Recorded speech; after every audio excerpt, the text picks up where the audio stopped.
And good evening. We are live inside the State Emergency Management Headquarters as crews have been tracking the progress of Hurricane Florence now for several days. It has been a very busy day here as that storm is rapidly approaching the South Carolina coast. We're going to be talking with leaders here in just a few moments about what's being done to prepare to make sure South Carolinians are safe. But the latest numbers, the 11 o'clock numbers, are in on the storm. South Carolina's weatherman, our hurricane expert, is Jim Gandy. He is standing by with an update. Jim, good evening.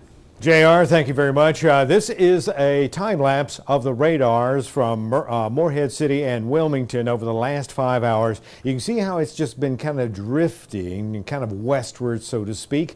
But as it passed by Cape Lookout, they've had winds up to near 100 miles per hour. At Fort Macon, they had wind gusts up to 105 miles per hour. They continue to see occasional gusts in 100. So this is still a powerful hurricane. You can see the center right here, and these thunderstorms here, that's part of the eye wall of this storm. It's continuing to drift toward the Wilmington area. And currently, here's what we have. The National Weather Service has added to the advisories. We now have tropical storm watches for Lexington, Richland, Fairfield, Kershaw, and Lancaster County. And now we have tropical storm warning for Orangeburg, Calhoun, for Lee, Sumter, and Clarendon counties off to the west, and also we've got a hurricane warning for Horry and Georgetown counties. Now, first of all, this is what we're seeing as far as the track models are concerned. Notice this is where the storm is, and by 7:30 tomorrow night, it's still just beginning to move into South Carolina, and it's going to take its time. The track models by 7:30 Saturday evening look like this. It's not until we get into Sunday that it's finally moving on out of the picture and then headed up toward the northeast. Here's the latest enhanced satellite picture. You can see it right here, the center of the storm from earlier, and you can see that this is the track that the National Hurricane Center is projecting.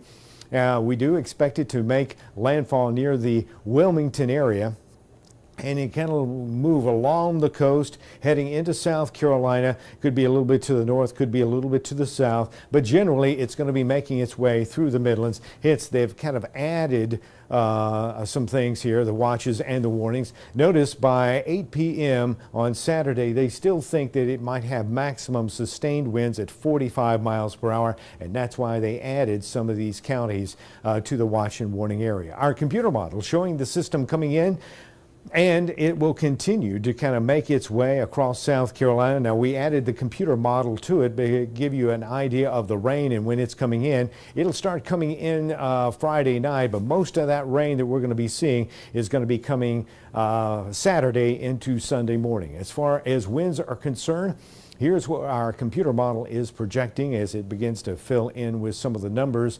Obviously, most of the winds will start coming in a little bit later.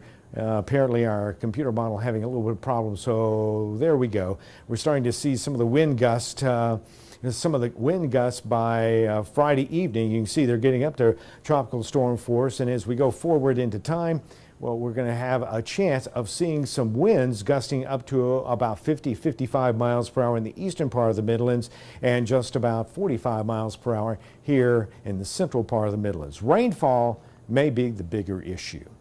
While we're going to see strong enough winds to create some power outages due to some falling trees, rainfall is going to be a problem, particularly in the northeastern part of our state with over 20 inches of rain. You get to Florence, over 15 inches of rain. You get to Bishopville, you're going to have over 10 inches of rain. For Sumter, it'll be 7 to 10 inches of rain. Here in the Columbia area, we're expecting across the Columbia area 3 to 6 inches of rain. You get down toward Orangeburg, though, it'll be about 2 to maybe 3 inches of rain. So definitely the heaviest rains are going to be right in this area. Once you get to the Savannah River, you're probably looking at less than an inch of rain. Now, some of this rain will be heavy enough to create some flash floods, and as a result, a flash flood watch is in effect for all of the Midlands. But look at this heavy rain across North Carolina, South Carolina, the northern sections, all the way to the mountains.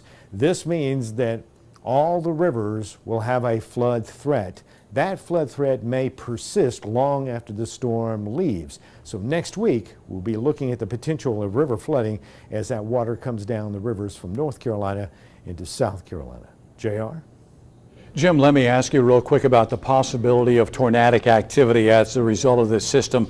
Are there any areas of the state that need to be on the lookout more than others? Probably so. There is a slight chance that there could be, let's say, an isolated tornado.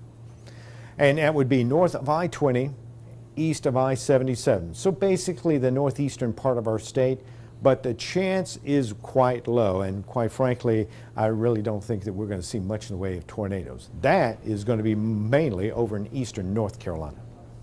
All right, South Carolina's weatherman Jim Gandy, thank you so much.